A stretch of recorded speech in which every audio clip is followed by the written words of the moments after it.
नमस्कार उत्कली चैनल आउ एक परिवेशन को आपण को स्वागत करुछि। से कहिथिले स्वदेश प्रति जेपरि स्नेह सेहीपरि मातृभाषा प्रति स्नेह करिबा दरकार। ओडिया भाषार जेते दूर उन्नति हेबा कथा सेते दूर उन्नति होई नाही। तथापि उत्कलर साहित्याकाशरे उज्ज्वल तारकार अभाव नाही। एथिरु तांकर स्वदेश प्रीति फुटी उठिछि। राजकूल जन्म होई मध्य से अत्यंत सरल नम्र साहसी और परम ज्ञानी थिले।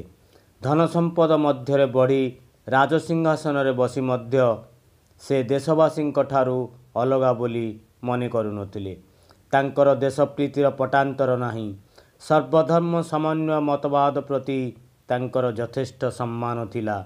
से कहूतिले हिंदू हेउ अथवा मुसलमान हेउ कि ख्रिस्टियान कि बौद्ध बा अपर धर्मावलंबी हेउ समस्ते एक परमेश्वरंक संतान। से हेउछंती श्रीरामचंद्र भंज ओडिया जातिर चिरनमस्य पूज्य जड़े हितैषी जातीयतावादी जननायक थिले महाराज श्रीरामचंद्र भंजदेव। ओडिया जातिर उन्नति निमित्त तांकर बहुविध उद्यम अविस्मरणीय।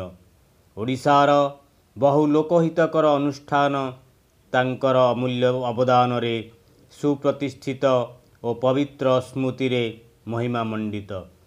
श्रीरामचंद्र भंजंकर आदर्श चरित्रवता सरलता नम्रता शुद्ध स्वभाव और निर्मल व्यक्तित्व सर्वाधिक प्रशंसनीय।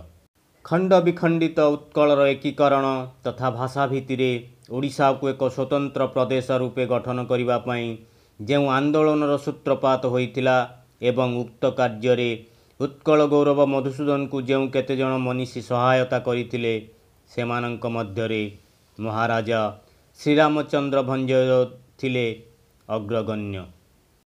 मधुसूदन दास का बलिष्ठ नेतृत्व रे संगठित एई ओडिया भाषा आंदोलन रे योगदान करी भाषा भित्ति रे स्वतंत्र ओडिशा प्रदेश गठन रे से सचल योगदान करिथिले। इंग्रेज माने 1803 मसीह ओडिशा को अधिकार करिथिले। ठीक तार 100 वर्ष परे खंड विखंडित ओडिशा को एकाठी करिबा पई 1903 मसीहा डिसेम्बर मास 30 तारिख रे उत्कल सम्मिलनी प्रथम अधिवेशन बसिथिला। श्रीरामचंद्र उत्कल सम्मिलनी प्रथम अधिवेशन रे सभापतित्व करिथिले। एही सम्मिलनी कठोर परिश्रम बल रे 1936 एप्रिल 1 रे स्वतंत्र ओडिशा प्रदेश गठित होइथिला। शिक्षा क्षेत्र रे से पर्याप्त धन व्यय करिथिले और निज राज्य रे प्राथमिक विद्यालयर संख्या 44 रु 400 को वृद्धि कराइथिले। तांको देई ओ नाम रे कटक ठारे श्रीरामचंद्र भेषज महाविद्यालय गठित होइतिला। ओडिशार स्वास्थ्य जगत को तांकर एई अमूल्य दान ए जाति चिरकाल मने रखिबो। राज्य रे कला साहित्य और संस्कृतिर प्रोत्साहन लागि मध्य से अनेक दान करितिले। राज परिवार रे जन्म होई मध्य तांकर जीवन यापन शैली अति साधारण थिला। मयूरभंजर अरण्य संपद और खनिज संपदर से पुनर्मूल्यांकन करथिले एवं तांको अमल रे वैज्ञानिक उपाय लौह उत्पादन आरंभ होइतिला। काठ पथर मठा टसर शिल्प आदि विषय से यथेष्ट आग्रह प्रकाश करी प्रजा मानंकु अर्थ साहाय्य देई कल कारखाना मान बसाइतिले। से राजधानी बारिपदारे एक दुष्प्राप्य पुस्तकालय डाक्तरखाना बहु लोकहितकर कार्य करिथिले। जमी बंदोबस्त और स्वत्व निर्धारण रे चाषी और कृषक जेपरी उपकृत हेबे से दिगरे प्रगाढ़ उद्यम चलाइथिले। मात्र 20 वर्ष शासन काल मध्यरे जणे प्रजानुरंजन राजा हिसाब रे से समग्र भारत रे ख्याति लाभ करिथिले। केते वर्ष भितरे श्रीरामचंद्रंकर ही शासन प्रणाली देखी इंग्रेज सरकार तांको महाराजा उपाधि प्रदान करिथिले।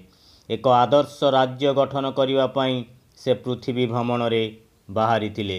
1870 मसीहा डिसेम्बर मास 17 तारिख रे ओडिशार मयूरभंज जिले में एक राज परिवार रे जन्मग्रहण करथिले ଶ୍ରୀରାମଚନ୍ଦ୍ର ଭଞ୍ଜଦେଓ। ତାଙ୍କ ପିତାଙ୍କ ନାମ ଥିଲା କୃଷ୍ଣଚନ୍ଦ୍ର ଭଞ୍ଜ। ମହାରାଜାଙ୍କ ବାଲ୍ୟ ଶିକ୍ଷା ବାରିପଦାରେ ସମାପ୍ତ ହୋଇଥିଲା। ମାତ୍ର 9 ବର୍ଷ ବୟସରେ ସେ ପିତୃହରା ହୋଇଥିଲେ। 15 ଅଗଷ୍ଟ 1892ରେ ସେ ରାଜସିଂହାସନ ଆରୋହଣ କରିଥିଲେ। ରାଜା ହେବାର 4 ବର୍ଷ ପରେ ଅର୍ଥାତ୍ 1896 ମସିହାରେ ଶ୍ରୀରାମଚନ୍ଦ୍ରଙ୍କର ବିବାହ ଲକ୍ଷ୍ମୀ କୁମାରୀଙ୍କ ସହିତ ହୋଇଥିଲା। ସେ ରୁପ୍ସାଠାରୁ ବାରିପଦା ଯାଏ ଏକ ନାରୋଗେଜ୍ ରେଳପଥର ବିକାଶ କରାଇଥିଲେ। ଏଥିପାଇଁ 6 ଲକ୍ଷ ଟଙ୍କା ବ୍ୟୟ କରିଥିଲେ। ତାଙ୍କ ରାଜ୍ୟରେ ଥିବା ଜଳପ୍ରପାତମାନଙ୍କରୁ ବିଦ୍ୟୁତ୍ ଉତ୍ପାଦନ କରିବା ପାଇଁ ସେ ପ୍ରୟାସୀ ହୋଇଥିଲେ। ଓଡ଼ିଶାର ଅନ୍ଧକାରମୟ ଯୁଗରେ ଜାତିପ୍ରାଣର ଆଶାର ଦୀପ ଜାଳିବା ପାଇଁ, ଜାତିକୁ ନୂଆ ଭାବରେ ନୂଆ ବାଟରେ ଜଳେଇବା ପାଇଁ ଯେଉଁ ଉଦ୍ୟମ ଆରମ୍ଭ କରିଥିଲେ, ସେଥିପାଇଁ ସେ ଚିର ଅମର। ତାଙ୍କର ଆଶା ପୂର୍ଣ୍ଣ ହେବା ଆଗରୁ 1912 ମସିହା ଫେବୃଆରୀ ମାସ 22 ତାରିଖରେ ବା ଆଜିର ଦିନରେ ମାତ୍ର 41 ବର୍ଷ ବୟସରେ ତାଙ୍କର ଦେହାନ୍ତ ହୋଇଥିଲା। ଓଡ଼ିଆ ଜାତି ପ୍ରତି ତାଙ୍କର ଦାନ ଏ ଜାତି ଚିରକାଳ ମନେ ରଖିବ। ତାଙ୍କର ପୁଣ୍ୟ ଶ୍ରାଦ୍ଧ ଦିବସରେ ଭକ୍ତିପୂତ ଶ୍ରଦ୍ଧାଞ୍ଜଳି ଅର୍ପଣ କରୁଛି। ଉପସ୍ଥାପନଟି ଆପଣଙ୍କ ମନକୁ ଛୁଇଁଥିଲେ ଚ୍ୟାନେଲକୁ ଲାଇକ୍, ସେୟାର, ସବସ୍କ୍ରାଇବ୍ କରିବା ପାଇଁ ଭୁଲିବେ ନାହିଁ। ଆଜିର ଦିନଟି ଆପଣମାନଙ୍କ ପାଇଁ ମଙ୍ଗଳମୟ ହେଉ। ଧନ୍ୟବାଦ। ବନ୍ଦେ ଉତ୍କଳ ଜନନୀ।